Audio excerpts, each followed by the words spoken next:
Bonjour tout le monde, j'espère que vous allez bien, que vous avez passé un très bon week-end. On va faire un petit update au niveau des marchés US. Alors comme d'habitude, je vais commencer au niveau du S&P 500. Donc je suis actuellement sur les futures E-minis. Donc, comme on peut voir, on est toujours dans la période correctionnelle. On est on a corrigé environ de 10%, il me semble. On va vérifier. Ouais, c'est ça, 10,5%, ce qui est en général le niveau moyen d'une correction sur le S&P 500. Alors maintenant, à partir de là, donc là, à très court terme, nous avons quand même quelques excès, des excès déjà par rapport à la médiane qui est tracée ici, mais aussi des excès par rapport aux moyennes mobiles. Notamment, là, vous voyez, vous avez un excès par rapport à la moyenne mobile 20 qui se trouve à l'intérieur de la bande Bollinger, mais aussi, si je rajoute celle que j'utilise le plus souvent, la moyenne mobile sur 10 jours, on peut constater aussi, alors attendez, parce que je pense que ça se met automatiquement sur 9 jours, donc on va mettre 10 jours comme ça. Voilà. Et là, on voit qu'on a aussi des excès. Donc, cela ne m'étonnerait pas d'avoir un rebond pour retracer et respirer un petit peu au niveau des indices. D'autre part, on peut voir que le mouvement baissier qu'on a eu ici, donc on a eu quand même un bon nouveau plus bas ici. On n'a pas eu non plus une énorme différence au niveau du RSI, comme vous pouvez le constater ici, malgré la baisse supplémentaire qui est plus importante.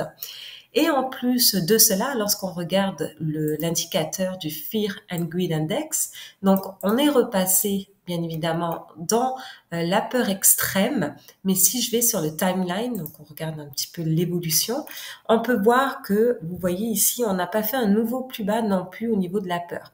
Donc là, il y a comme une sorte de divergence qui est en train de se produire sur le nouveau plus bas qui se trouve ici. Donc on est à la fois sur un niveau support, on est à la fois sur des excès de prix, notamment le prix est en dehors de la bonne Bollinger et les excès par rapport à la médiane aussi. Donc, on pourrait voir un retracement justement par rapport aux conditions actuelles. Alors, pourquoi les marchés corrigent? Alors, pour ceux qui ne le savent pas, c'est à cause, en quelque sorte, des taux de rendement qui restent quand même assez élevés. Donc, on a atteint le 5% qui reste un niveau très clé actuellement. Donc là, la bonne nouvelle, c'est qu'on peut voir qu'on a quand même une certaine réduction au niveau du momentum, au niveau du taux 10 ans. Donc, peut-être que ça va permettre un petit peu au marché de respirer, mais c'est notamment, alors si je vous mets au niveau du portrait mensuel, vous pouvez voir que c'est notamment à cause de cette grande hausse ici que nous avons eu donc une correction au niveau des marchés puisque les taux deviennent de plus en plus élevés et donc ça fragilise en quelque sorte le marché. Donc là, vous voyez, si je mets ici, hop, si je mets la ligne, donc il y a ça plus le dollar. Donc vous voyez que cette hausse de taux a fait corriger le S&P 500. Donc là, si on a un petit peu un répit au niveau de cette hausse de taux, on pourrait justement avoir ce répit au niveau du S&P 500 également. Donc sinon, on regarde par rapport aux moyennes mobiles, on est toujours dans un point de vue technique. Si on regarde par rapport aux moyennes mobiles qui sont la 50, la 100 et la 200 qui se trouve ici en rose, on peut constater aussi qu'on pourrait avoir un retracement qui pourrait se faire vers celle-ci puisque là, on est repassé en dessous, puis on a eu quelques écarts à ce niveau-là. D'ailleurs, vous voyez ici, par exemple, si on revient en arrière, par exemple, vers ici, hop, on pouvait voir on était un petit peu dans la même situation. On a eu le prix qui est allé en dessous de l'ensemble des moyennes mobiles et ensuite on a eu un retracement vers celle-ci. Et après, ça va dépendre du contexte. On va regarder un petit peu qu'est-ce qui va se passer à ce moment-là au niveau du contexte. Pour l'instant, on peut pas vraiment savoir là actuellement. On a besoin de voir un petit retracement et ensuite, on peut voir si le contexte s'améliore, c'est-à-dire qu'on a une bonne détente au niveau des taux également et qu'on n'a toujours pas de de hausse de chômage, un marché assez résilient. Alors, au niveau du contexte, un marché, quand je dis résilient, c'est un marché de l'emploi qui reste résilient. Si on regarde au niveau des indicateurs avancés, on voit qu'on est quand même toujours en zone de contraction. On n'a toujours pas de rebond économique qui est quand même assez important. Pour l'instant, on est toujours dans les mêmes zones depuis plusieurs mois. Donc, on envisage toujours d'être en ralentissement économique, ce qui fait que des taux élevés dans un ralentissement économique, ça peut fragiliser les marchés. Donc, tant que les taux restent proches de 5%, donc entre 4,80 et 5%, ça risque de fragiliser encore les marchés à ce niveau-là. Donc voilà, donc ça c'était d'un point de vue technique au niveau du S&P 500.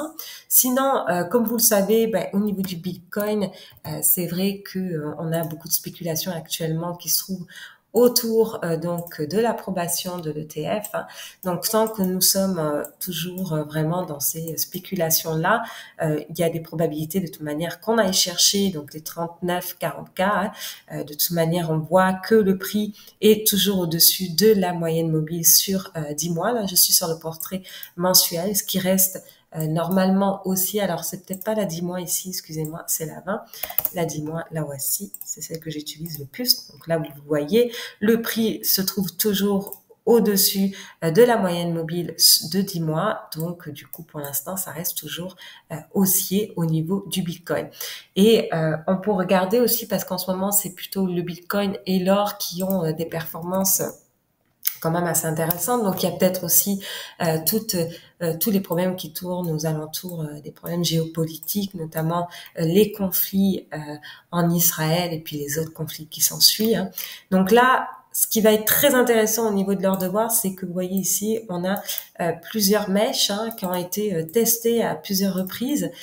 Donc, si on arrive à casser vraiment ce niveau-là au niveau de l'or, ça risque d'être assez intéressant, même voire assez explosif, hein, puisque c'est un niveau qu'on a testé à plusieurs fois, où on voit qu'on a des personnes qui sont en train de shorter sur ces niveaux-là à cause des mèches, et donc du coup on pourrait provoquer un espèce de short squeeze si l'or vraiment arrivait à casser ces niveaux-là. Alors pour que ça casse ces niveaux-là, il faut aussi qu'on ait une raison. Hein. La raison reste de savoir pourquoi l'argent se dirige vers l'or. Est-ce que c'est parce que justement nous sommes toujours en ralentissement économique? Est-ce que c'est à cause des problèmes géopolitiques? Est-ce que c'est à cause qu'on ait un ralentissement économique mais toujours une inflation assez élevée, donc une situation de stagflation? Donc ça se peut que ça soit l'ensemble de tous ces éléments-là, et c'est pour ça qu'il est intéressant de voir aussi si le Bitcoin va suivre par la même occasion, puisque il pourrait se détacher de certaines corrélations qu'il a au niveau par rapport aux autres indices, les indices boursiers par exemple. Donc là, on va voir l'évolution, mais pour l'instant, ça reste haussier au niveau du Bitcoin, même si on a eu quand même déjà une forte évolution ici. Tant que le prix reste au-dessus de la moyenne mobile sur 10 mois, ça reste pour l'instant haussier.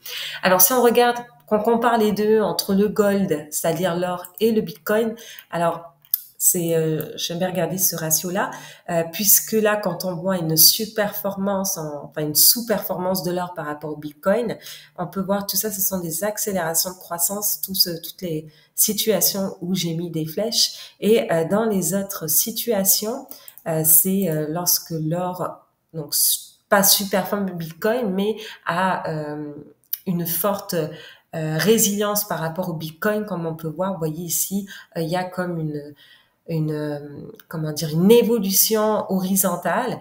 Et quand on est dans ce genre de situation-là, c'est souvent pendant les ralentissements économiques. Et donc, si on s'enligne vers là, c'est probablement peut-être la fin du cycle. Et ensuite, on va voir si on va recommencer un cycle qui va nous permettre donc de voir un nouveau bull run au niveau du Bitcoin à ce moment-là, lorsqu'on va casser vraiment ce niveau de ratio ici.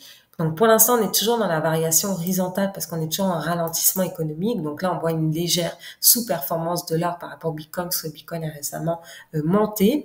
Mais on est toujours dans la performance horizontale, tout comme ici ou tout comme ici. Donc vraiment, les bull runs commencent vraiment, vous voyez ici, ce sont des bull runs très intéressants qui nous permettent d'avoir quelque chose de plus soutenu à long terme. Donc probablement avec certaines conditions financières plus accommodantes, hein, donc peut-être aussi un rebond économique à ce niveau-là. Donc est-ce que le rebond va se faire sans récession ou avec récession? Ça, j'en parle dans mon abonnement privé avec d'autres indicateurs, donc n'hésitez pas à regarder au niveau de l'abonnement. Et puis sinon, écoutez, je vous souhaite une très bonne soirée, j'espère que vous avez aimé la vidéo et on se retrouve donc une prochaine fois.